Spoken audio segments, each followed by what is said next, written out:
Hi there, I'm Daniel Muldoon with Muldoon Associates, and today I'm going to be giving you a few questions that you should be asking property managers as you're calling around and trying to hire one.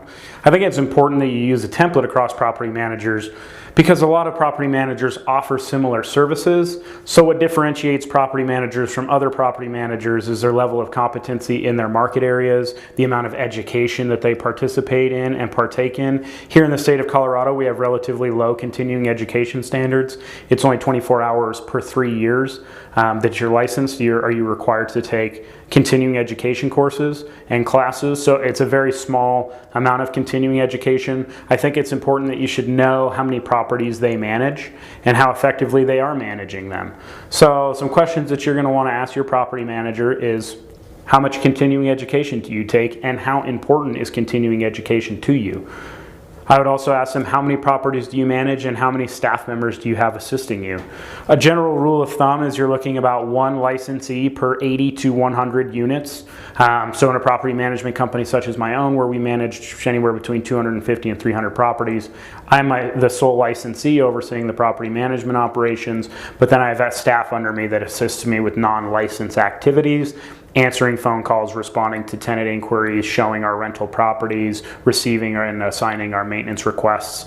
So you definitely want to know if the property manager has the ability to take on your property and manage it effectively, or if they're already at a level of maximum capacity where they just couldn't be of service to you.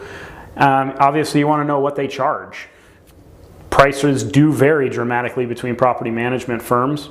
And what do you get within that? Like I said, a lot of the services are going to be the same. Here in the state of Colorado, we have minimum brokerage duties, which we have to meet these minimum brokerage duties in order to be considered a professional. And that agreement is done by the state. But there are lots of ancillary things that could be added into that. So you'll want to know that as well. You'll want to know how many properties they manage in the area of your home and where their level of expertise is in that area. For example, if you live in Northeast Colorado Springs and there's a property manager from Pueblo, Colorado, they may not have the ability to know that market well enough to really service your property as effectively as needed, and obtaining the best rent prices and knowing how to advertise and having vendors that can complete work. And that's one thing you'll want to know as well is, what is the depth of your vendor list? Who do you use to obtain and complete these repairs, and how does that billing work? Because that can change as well. And you'll want to know how quickly they can get your property on the market and how quickly they can turn over your property. A lot of these things are going to be factored in based on market conditions, because it can change. If we're in a slow rental market, obviously it's going to take longer days on market to rent that property. But is it just a factor of the market, or is the property manager slower at getting a property advertised and slow on responding to tenant inquiries, or are they fast and efficient in those types of things?